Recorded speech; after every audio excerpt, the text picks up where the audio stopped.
सारे के सारे टीचर्स हों चाहे छात्र हों और अपनी मांग रख रहे हैं कि ये एक प्रकार से सही हो एग्ज़ाम, और इसी के लिए 31 जुलाई को ये प्रोटेस्ट हुआ शांतिपूर्वक। लेकिन कई टीचर्स को और छात्रों के ऊपर FIR हुई है, डिटेन किया गया है। और इसमें हमारे साथ प्रशांत सर हैं, इसके बारे में जानना चाहेंगे। चेयरमैन साहब से इनका मिलना हुआ है, क्या क्या बातें हुई हैं इसके बारे में जानते हैं। हाँ सर, बहुत बहुत स्वागत है आपका। देखो, जब हम सर से मिले वहाँ जाके तो ऑब्वियस सी बात है, सबसे पहला हमारा कर्तव्य यही था कि सारी की सारी कमियाँ जितनी हैं उनको डॉक्यूमेंटेड फॉर्म में हम लोग लेके गए। जाके चेयरमैन सर के सामने हर एक चीज़ मैंने रख दी कि देखो जी, आपके सिस्टम में ये कमियाँ हैं। तो सर का पहला जवाब ये था कि जो आपने ड्राफ्ट बनाया वो बहुत बढ़िया बनाया, आपने बहुत मेहनत से बनाया है, लेकिन इससे भी ज़्यादा कमियाँ हमें पता हैं और हम उन पर काम करना चाह रहे हैं और कर रहे हैं। उन्होंने ऐसा कहा। और उन्होंने फिर ये कहा कि 24 तारीख का आपने पेपर देखा और आपने 30 तारीख का देखा, आपको 30 तारीख को कम गड़बड़ दिखेगी, 24 को ज़्यादा दिखेगी।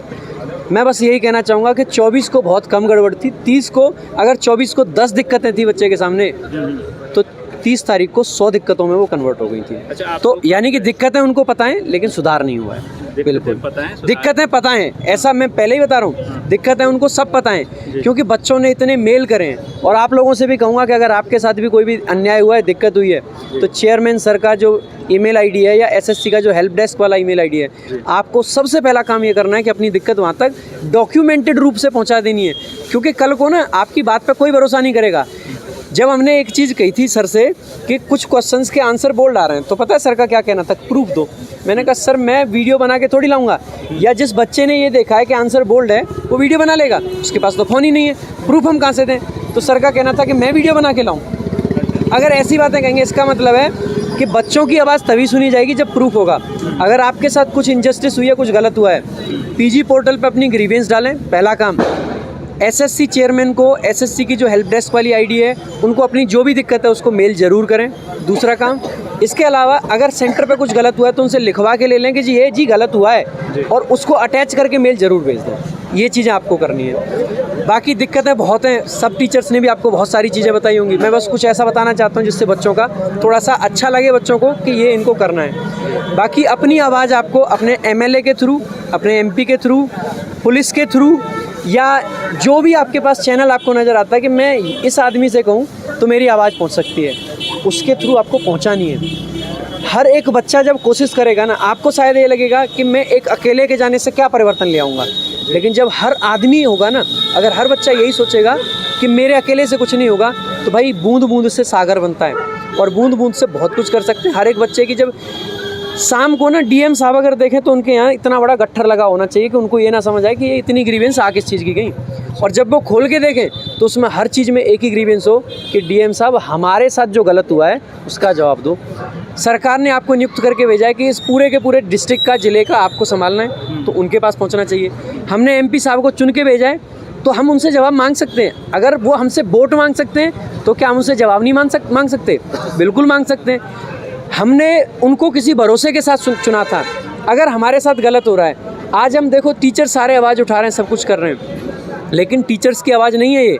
टीचर सिर्फ उठा रहे हैं, टीचर सिर्फ शुरुआत कर रहे हैं। अल्टीमेटली ये आवाज़ उस युवा की है, उस बच्चे की है जिसके साथ में गलत हुआ है। और मैं सच बता रहा हूँ, अगर मैं आपको सारे बच्चों की कहानियाँ सुनाऊंगा ना, आप खुद मेरे सामने रो दोगे, और मेरे खुद के आंसू आते हैं सुन के कि 3000 रुपये महीना घर की इनकम है, और वो आदमी SSC की तैयारी इस उम्मीद में कर रहा है कि मैं अपने परिवार की दिशा और दशा दोनों बदल के रख दूंगा, और उस आदमी को 600 किलोमीटर दूर सेंटर डाल दे रहे हो। उसके 2 महीने की सैलरी तो इस चीज़ में लग गई कि उसको वहाँ जाके रूम लेना पड़ रहा है, उसको किराया देना पड़ रहा है, रिजर्वेशन कराना पड़ रहा है, और वहाँ जाके उसको पता चल रहा है कि उसका पेपर कैंसिल हो गया। कितना जैसे कि मजाक चल रहा हो। हम बच्चों की समस्या लेके जा रहे हैं, हम कह रहे हैं कि सर पेपर रिपीट होके आ गया। जो 24 को पेपर था, 25 को क्या होता है, 70% क्वेश्चन रिपीट होके आ गए। तो सर हमसे ये कहते हैं कि ये तो बड़ी अच्छी चीज़ है। हमने कहा ये कैसे अच्छी चीज़ है कि जो बच्चे पेपर देंगे वो बाहर आके बताएंगे कि आज ये क्वेश्चन आए थे।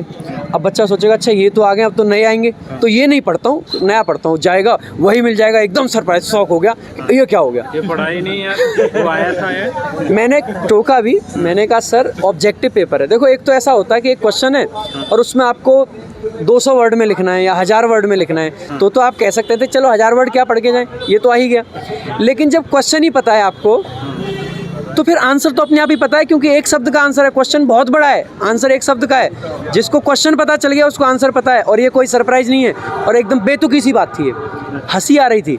हमने सर से पूछा कि सर आपने ये जो नया टेंडर है, ये जो नया वेंडर है, इसको आपने टेंडर दिया कैसे? मैंने पूछा सर जब टेक्निकल असेसमेंट होता है तो क्या आपने सेंटर्स चेक नहीं किए? तो सर का ये कहना था कि उन्होंने हमसे वादा किया था कि वो हमें अच्छे सेंटर्स देंगे। अब आप एक बात बताइए, वादा तो आप लोगों से भी पता नहीं कौन कौन करके गया होगा, और वादा तो इन लड़कों ने भी पता नहीं किस किस से कर रखे होंगे। इनके वादे का क्या? बताओ ना, इन्होंने भी तो वादे करे अपने माँ बाप से, किसी और से, किसी न किसी से तो चीज़ें करी हैं। इनके वादे का क्या? कहते हैं कि हमसे वादा करके गए, कह रहे कि आपसे मान लो कोई वादा कर जाए कि 40 लोगों का खाना लेके आऊँगा, 20 का ले आए तो आप क्या करोगे? तो हमने कहा कि हम तो सबसे पहले उसको भगा देंगे कि भाग यहाँ से, गलत कर रहा है हमारे साथ। तो मैंने कहा आपको भी वही करना चाहिए। सबसे पहले जो नया वेंडर है जिसने आपके साथ गलत किया, कम लोगों की व्यवस्था रखी, भगाओ, नई व्यवस्था देखो, दूसरी व्यवस्था देखो। तो इस पे वो हंस दिए कि ऐसे नहीं होता है। अच्छा, कितने लोग गए थे आप लोग? हम 3 लोग थे, मैं था और 2 सर और थे, अभिनय सर थे और अंकित सर थे। अच्छा, कितने टाइम तक आप लोगों की बातचीत हुई? बहुत टाइम तक बातचीत हुई और हमने हर मुद्दे को उठाया। सीपीओ रिजल्ट का मुद्दा मैंने बड़े अच्छे से उठाया। उन्होंने कहा कि एमएचए ने अटका रखा है। मैंने उनसे ये भी सजेशन दिया, मैं कहा सर एमएचए ने अटकाया तो एक काम करो, फाइनल रिजल्ट अटका दो। बहुत सारे बच्चे मेडिकल का इंतजार कर रहे हैं, उनका मेडिकल करा लो। उनको दिक्कत हो रही है, किसी को पढ़ने में लग रहा है आँख खराब ना हो जाए। और दिक्कत एक्चुअली में ऐसा नहीं कि पढ़ने से आँख खराब हो जाएंगी, माइंड से होती है। बच्चे को लगता है मैं इस स्टेज तक आ गया हूँ, बाई चांस कुछ दिक्कत हो गई। किसी को लग रहा है यार बैठे बैठे पढ़ते पढ़ते वजन ना बढ़ जाए, किसी को लग रहा है यार कि कोई और दिक्कत ना हो जाए, तो बच्चा पढ़ नहीं पा रहा है, दिमाग नहीं लगा पा रहा है। मैंने कहा आप मेडिकल करा दो, फाइनल रिजल्ट पे चलो एमएचए का ऑब्जेक्शन है, रोक देना, आगे का प्रोसेस तो बढ़ाओ। तो उनका कहना था कि ऐसे नहीं होता। बहुत सारी चीज़ें मतलब मुझे लगता है कि हमें लगता है ऐसे हो सकती हैं, लेकिन सर का कहना था कि ऐसे नहीं होता। अच्छा, मुलाकात से क्या उम्मीद रही है कि वो पूरी? मुलाकात से एक चीज़ जो मुझे समझ आई वो ये है कि कुछ नहीं होने वाला अभी, कुछ नहीं होने वाला। बिल्कुल। लेकिन आप लोग क्या करने वाले हैं, क्या रणनीति आपकी? मेरी बहुत सिंपल रणनीति है। ये सब बच्चे खड़े हैं, जितने लोग यहाँ खड़े हैं, ये सब आवाज़ उठा रहे हैं ना आप लोग, तो इसी तरीके से भारत का हर एक बच्चा आवाज़ उठा रहा है। और आपको कल से परसों से खुद दिखेगा कि टीचर बेशक कहीं नहीं दिख रहे हैं, लेकिन हर एक बच्चे की आवाज़ उठ रही है। ये मैं आपसे अभी कह के जा रहा हूँ, आवाज़ बंद नहीं होगी। अच्छा, डिटेन भी किया गया था कई टीचर्स को, आप भी थे उसमें? देखो मैं थोड़ा सा हल्का फुल्का आदमी हूँ, भाग गया, बस ये समझ लीजिए, भाग गया। थप्पड़ पड़ा था मेरे, बहुत भयंकर थप्पड़ पड़ा, और 1-2 मिनट के लिए मेरे को ऐसा लगा कि मेरे को कुछ दिखाई नहीं दे रहा है। मैं वहीं पे बैठ गया। एक कोई टीचर थे, वो पानी की बोतल लेके आए, मैंने मुंह पे थोड़ा पानी वानी मारा और फिर मैं भाग गया। भागने में तो पकड़ नहीं सकते हैं। भागने में कैसे पकड़ लेंगे? 4:58 बूट में 1600 मीटर मारी है मैंने। 4:58 का टाइम है तो कैसे पकड़ पाएंगे अब?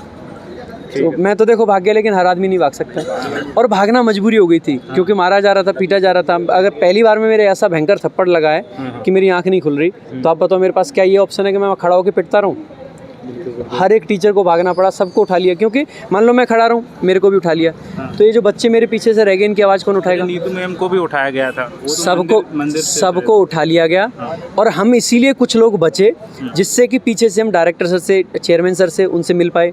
पीछे से जो बच्चे आए थे उनको सेफली उनके घर तक हमने पहुंचाया। आपने देखा प्रोटेस्ट हुआ, खूब भगदड़ मची। क्या आपने कहीं ये देखा किसी बच्चे को चोट आई? क्या आपने कहीं ये देखा किसी बच्चे के साथ कुछ वैसा हुआ? नहीं। ये भी जिम्मेदारी हम लोगों ने पीछे से निभाई कि जिन लोगों को डिटेन कर लेंगे पहली बार में, अब वहाँ पे मैं कुछ नहीं कर सकता हूँ। लेकिन जो लोग हम पीछे से बचे थे, हमारा पहला मकसद ये था कि जो बच्चे यहाँ पे आ गए हैं, हमने बच्चे नहीं बुलाए, किसी ने भी ये नहीं कहा कि बच्चे आएंगे, बच्चे आ गए थे, तो हमारी एक मॉरल ड्यूटी बनती है कि इन बच्चों को सेफ साइड रखा जाए। और किसी भी बच्चे को भगवान की कृपा से कुछ ऐसा हुआ नहीं, किसी के साथ कुछ गलत नहीं हुआ। इस वजह से हम लोगों ने थोड़ा सा साइड से भागना उचित समझा। बहुत बहुत धन्यवाद सर। Thank you.